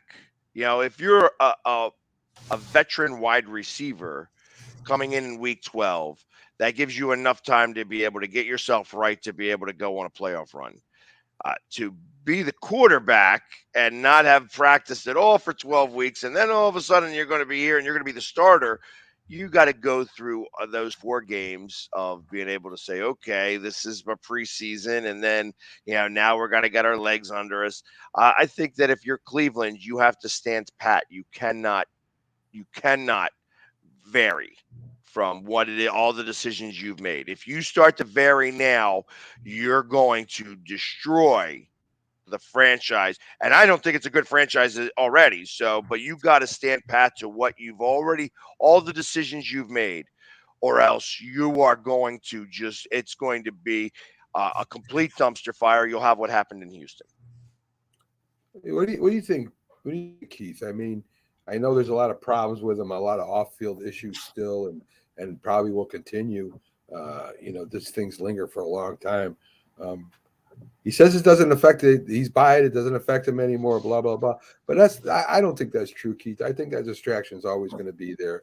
And I don't know if he's going to be as good as people think he's going to be. I mean, he's going to be a good quarterback, but I don't know, Keith. What do you think?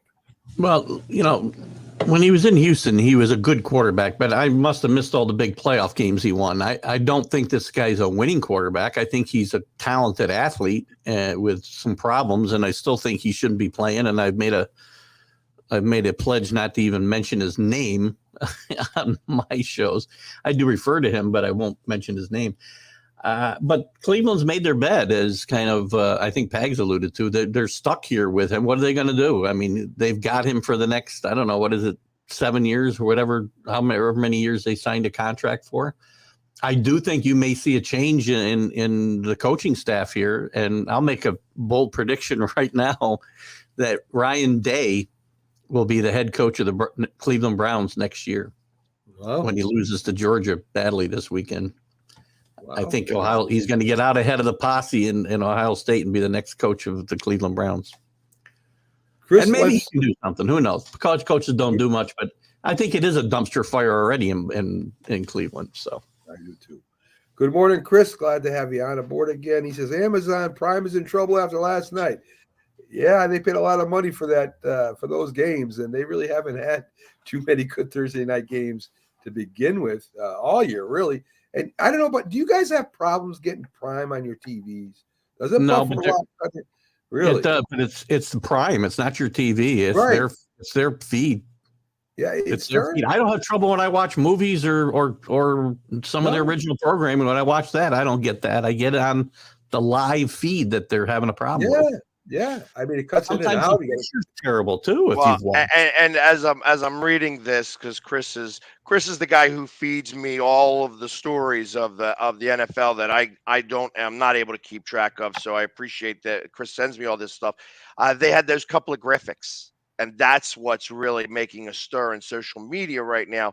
Besides the fact that the feed has been a little questionable, it's like streaming is always not as good as cable. So I think that's you're going to see that there's going to be this flux to these streaming services and then back to what really works for them. But the fact that they did a couple of things with the lineman in the wheelchair and I didn't see that. Yeah, it's so there is a big stir on social media of how insensitive the broadcast was. Right. And if you're going to go with streaming, you better be super woke. And they weren't super woke here, and now they're getting. Well, that's I guess I don't fit their demographic then. No. Yeah. So that's what Chris was talking about. Okay. All right. By the way, the most enjoyable part of the broadcast for me for Amazon is, listening for Al Michaels to just rip the games that he's given to broadcast. You took your 10 million, Al. You're stuck with what you got. Yes, I agree.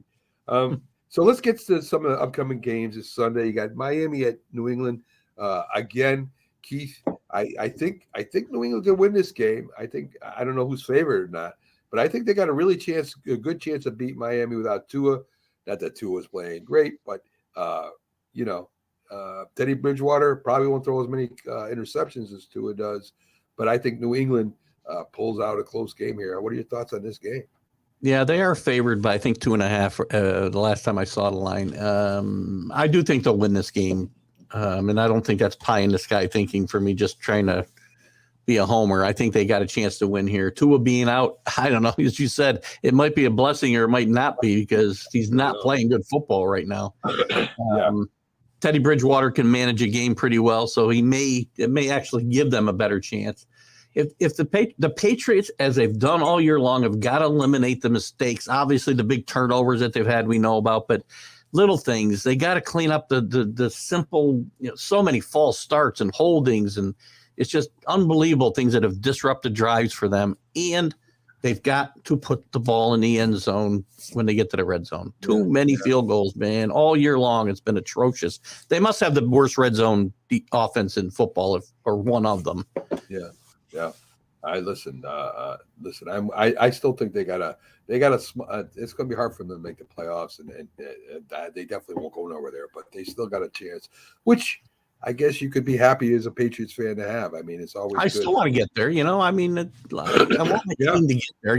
I'll never be one of those guys, even if we're having a bad year, where I'm going to root for losses so I get a better draft pick, because draft picks are a crapshoot anyway, as we know. Right. You don't have to look that far to figure that out. I'll always root for my team to win games, never to lose, ever. I listen. I'm with you too. I think all three of us are very low. I don't think it matters what any of our teams do. We'll always be there. And Chris was mentioned in what happened last night with the lineman wheelchair. I'll have to look for the video of that. Yes. Of course, the Colts against the Giants. I'm excited about this because the Giants could wrap up the playoff berth here. I think they will. Listen, Foles was good with a good team. He doesn't have a good team right now. The Colts defense is pretty good, but I think the Giants pretty much will have their way. I think you both agree with that. I think you both agree that Giants will win.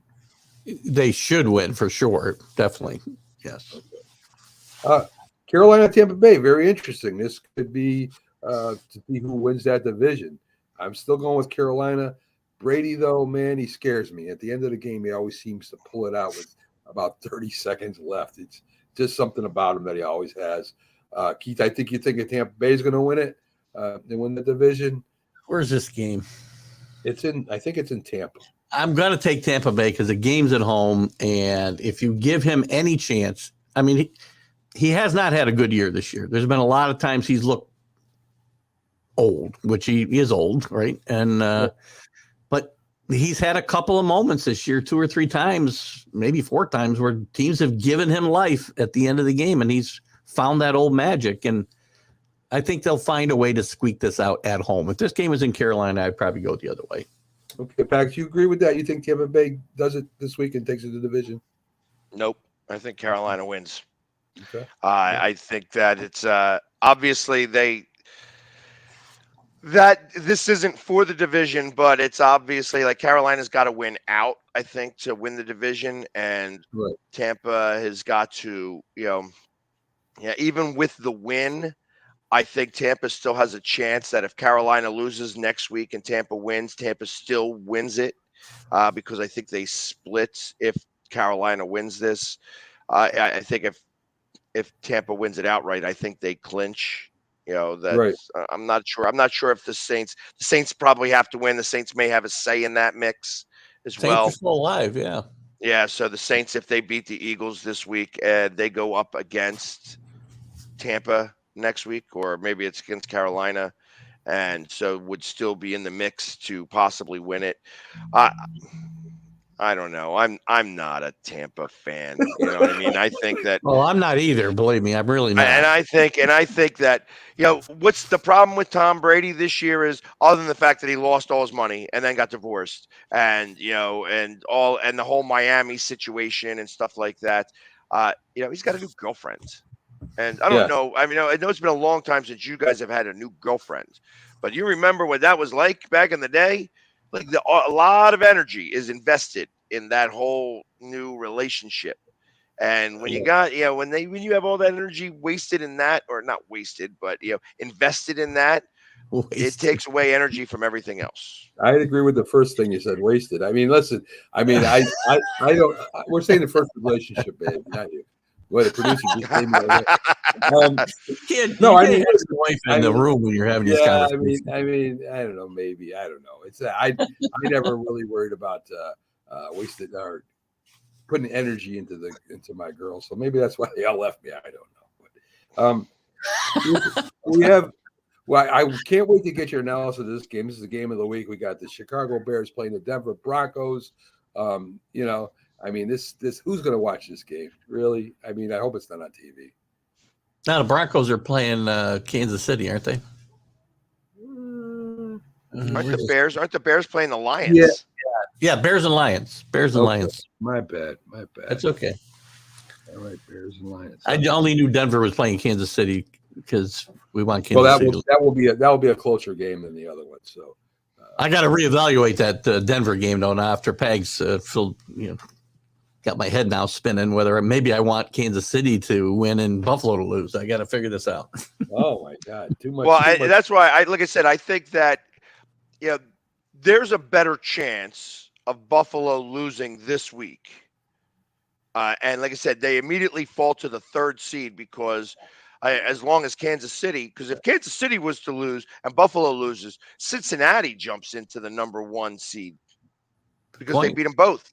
Good point. So, I mean, realistically, Kansas City's got to play the string out. Buffalo losing means that, I mean, you have to take a mental snapshot of, okay, are we expecting that Kansas City is going to lose? So maybe you only play your guys for like a quarter or a half and give them the rest of the half off. And it depends on how much snow they have in Buffalo. I mean, if they have another 16 feet of snow, I wouldn't want to play anybody. It also might depend on the time of the game because if they play at 1:00, they won't know whether they got a chance at the home field or not. So they may still have to play all their guys. So it could, and they play at 8:30, they would already know what their fate is. Keith and Pags, my head's spinning. I don't know who's winning or who's not winning and who's going to be 1st seed or whatever. I mean, just enjoy it. I don't care who's 1st seed. I'm only trying to get my team All right, all right. That deserves a little investigating. We've got the Minnesota Green Bay. I think this is going to be a big game for Green Bay, right? If they win this game, they're still alive. They might grab a playoff slot, and then what, they'll be 8-8 or 9-8 if they win. So I mean, Minnesota, they're in the playoffs. They may not play their starters. We don't know, but it's a big rivalry. What are your thoughts on that, Pags? Minnesota and Green Bay at Green Bay. Who wins that? I think Green Bay. I think Green Bay takes it. If going by the NFL script, if the NFL was going to be scripted, you have Washington lose this week. You have Green Bay and the Lions both win. And that game winds up getting flexed to the 8:00 game. And they are winning in. Or they flex it to the 4:00 game and they put in the More Titans likely versus Jacksonville. So I think either way, it's going to be, I think next week, the Lions and Packers are going to be playing for a playoff spot. And I'm not sure what time they're going to play. They would definitely move that game to a 4:00 game if it's for a playoff, because I kind of expect both that the Eagles and the Giants win, and that game is not even worth being played. You know what I mean? It's like they're going to wind up, it's a 1:00 start. I will wind up going to that game and probably be amongst 6 people that are showing up there because it's going to be cold and nobody wants to care. Nobody cares about the game. Mm-hmm. What do you think, Keith? You think Minnesota or Green Bay wins this in Green Bay? It's remarkable to me that Green Bay's in this position to even be talking about them in the playoffs, considering where they were and how they played. I think they'll win this game for some of the reasons Peg just talked about. Minnesota really doesn't have much to play for. They can't. They're mathematically alive for still to get the best record, but having lost to the Eagles, I mean, they're 2 games behind, not 1. Eagles aren't losing 2 games. And so I think Minnesota's probably playing out the string here, and I think Green Bay will win this game at home and set up the matchup that Pags talked about. I think it will be a play-in game for the Packers and the Lions next week, which the NFL loves. Don't talk about scripted, though. There's a bunch of people listening that'll believe that, Peg. That's what I'm saying. If you're going by the NFL script, that's what the script is. No. I mean, I'm going to be different than you. I think Minnesota finally gets over that hump and beats Green Bay. I think they finally do it. I think they got the team to do it. Green Bay's, the receivers are young. I know. I just think this. How many times has Green Bay beaten Minnesota in Green Bay? Something ridiculous, ain't it? I mean, I don't have the number top of my head, but my guess would be yes. Yeah, I mean, he said he owned and all that stuff last time. Well, that's it. He owns Chicago, and He owns Yeah. he owns that stadium. So, I mean, I realistically, I think Minnesota has been lucky. They shouldn't have beaten the Giants. I mean, that was all luck. I mean, they have literally, what was it, 4 games in a row where it's been a game-winning field goal to finish out the game. I think that's it's more luck than skill. Well, yeah, they're not dominating. I agree with that, but they're still winning, and that's bottom line, right? I mean, you got to win the games. You are what your record says you are. Right. Right. And they're not in the Eagles class or maybe San Francisco's class that go out and dominate you during a game when they win. But, a win is a win. College football. With that said, they're still very likely to go out in the first round of the playoffs as well. So that's very possible, Keith. That's very possible. I kind of suspect if they lose this game, they drop to the number 3 seed, saying that the 49ers actually win their game. Yeah. And that looks like then that's a Giants Vikings rematch. I would love that. I exactly, because I think that the Giants could win that game without a doubt in my mind. Yeah, I would love that. That means we maybe get a playoff win this year. So you get a playoff win, and then you'd get the Eagles in Philadelphia. Right. Another game like that. So then we go to the Super Bowl this year. I was right, Pags. Yeah, I doubt it. But me too, Pags. It's good to have hopes and dreams. Yes, it is. So we finally get to New Year's games this weekend. Georgia at Ohio State, Michigan at TCU. Listen, me and Keith have talked about this leading up almost every week, but it's finally here, Keith. Anything change your mind? Anything you see that would change what you thought when it first started? I mean, does TCU really have a chance to do anything? I think TCU has a puncher's chance to beat Michigan, but Michigan will beat them, I think. Interesting, both these teams are second half teams. Neither one plays well out of the gate. So that'll be very interesting to see who actually does start well. But I do think Michigan will prevail here. I think it'll be a close game. I think TCU will have a chance in the fourth quarter to win this game, but I don't think they will. I think Michigan has just got too much talent, and their defense is good enough to keep them from coming all the way back. What are your thoughts on Ohio State and Georgia? Some people are picking Ohio State now. Georgia got the short end of the straw here because talent-wise and healthy, if they're all healthy, Ohio State has the best talent to match up with Georgia. It's not as good as Georgia's, but it's better than the other two teams. The problem is that talent doesn't play up to their talent either. That's why they get killed by Michigan. So I think Ohio State will play a decent game. I don't think they'll get beat by the 3 touchdowns that they're sorry, who are they playing? Oh, Georgia's favored by. I don't think it'll be that big a rout unless things really get out of control. It's really important Ohio State get out of the gate quickly here. They need to get ahead in this game. They're not going to be able to beat Georgia from behind. It's not going to happen. Georgia is right now the new Alabama. Yeah, they're better. They're not better than they were last year, but they reload. They don't have to rebuild. And right now they're the preeminent program in college football. And the X factor here is Stetson Bennett for Georgia because all he does is win. That's all he does. Right. They try to replace him every year, and he gets his job back every year. And Kirby Smart said as much. He loves the kid, and I was happy to see him he got invited to the Heisman. He was one of the finalists. We knew he wasn't going to win, but at least it was like a career award for him to get invited to that ceremony, I think. And he's a good kid. He walked on. He does, he's just a great story who's never really gotten his due. And he's probably going to win his 2nd consecutive national championship, which very few quarterbacks have ever done. Right. So I put you on the spot, guys. Since it's coming up, who's going to win the national championship? Who do you got? Pags, who do you got winning the national championship? Georgia.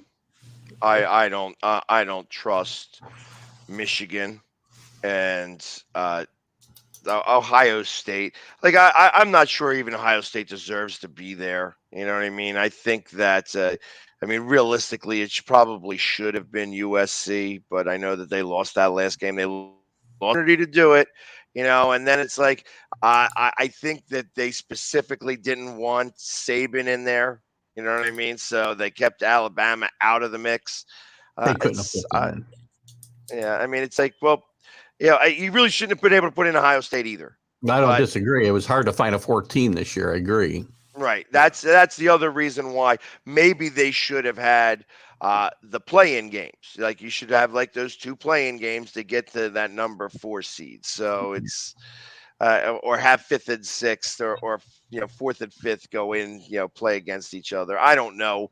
It'll be much better when there's an actual playoff rather than the crap that's going on right now. In 2 years, it'll be much better. Definitely. And so I'll say Georgia's going to win this for the reasons I mentioned before. I think Michigan will play them in the final. I think it'll be a better football game than the semifinal between those 2 teams was last year. But I think Georgia will prevail fairly easily. Quick note, by the way, everybody gets mad because with these 4 team playoffs that, we see the same matchups every year. Well, these 4 teams have played each other. They played games amongst each other one time in their entire history, which is kind of amazing when you're looking at some of the programs that we're looking at here. One game, 93, Georgia beat Ohio State in the Citrus Bowl. That's it. There you go. Hey, listen, I'm gonna take the underdog. I think Michigan wins. I think Georgia wins. I think Michigan upsets Georgia. I think their defense will really make the quarterback struggle. So we'll see what happens. I mean, I'll take the underdog. I think we'll get better games this weekend in the semifinals than we've had most years during this. I agree with that. I definitely agree with that. A little bit of NBA before we get out. We got like 5 minutes. Let me see. We got something here about a Mo Wagner knocking out somebody in an NBA brawl. Did you guys see that? I did not. I didn't either. I read about it, but I guess he knocked somebody out in a brawl, and that just goes to show that basketball players are truly the toughest sports players in the world. They don't fight anybody at any time. Did he deserve it? Is the only question I have. I don't know. I think he knocked him out from behind though. I don't think he even hit him. He didn't face off against him. So I found a story, but I didn't find any video. So it's the Kellen Hayes and Moritz Wagner for their roles on the on-court altercation during Wednesday's contest. 3 games. Will serve a 3-game suspension for punching Wagner in the back of the head. I knew that. Right. So there you go. A real tough guy sneaks up behind him and punches him in the back of the head. It's a nice little brawl, though. Oh, you seen it now? You watched the video? Yeah, better than a baseball fight. Jeez. Yeah. Baseball's a lot of barking. I don't barking on a baseball. We got some games coming up. I think that today you've got the. Let me see if I got this right. You've got the Detroit Pistons playing the Lakers. You've got Atlanta. Atlanta's playing the Lakers. Sorry, Washington's playing Detroit. Phoenix at Toronto. Minnesota at Milwaukee. Detroit at Chicago, folks.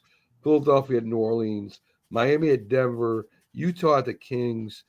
And Portland at the Golden State Warriors. So that's the lineup for today's games.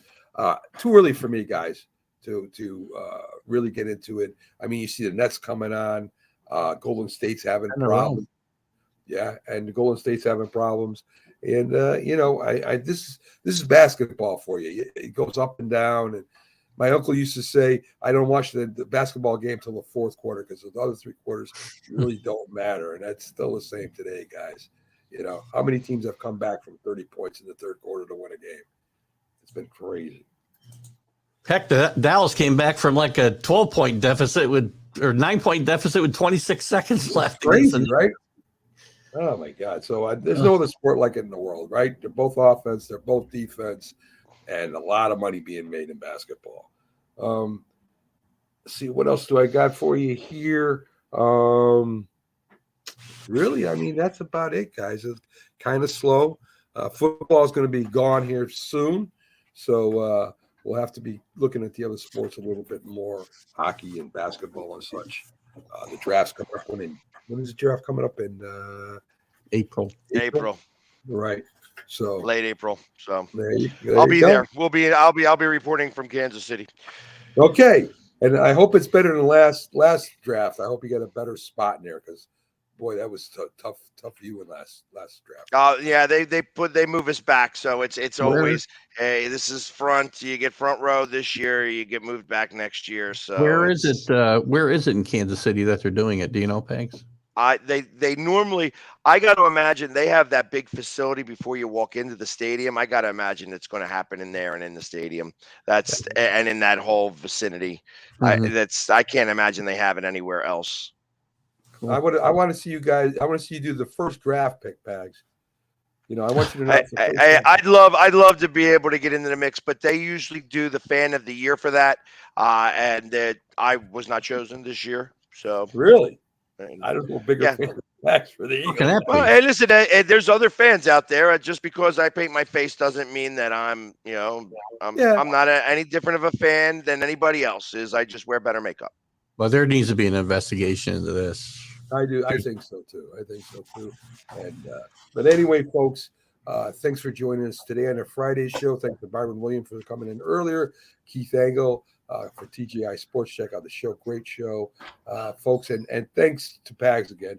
Pags comes through all the time for me over here when I need somebody to fit in, and he's great at sports. He's not just a big fan that runs around with green makeup on, scaring the hell out of people. He really knows his sports.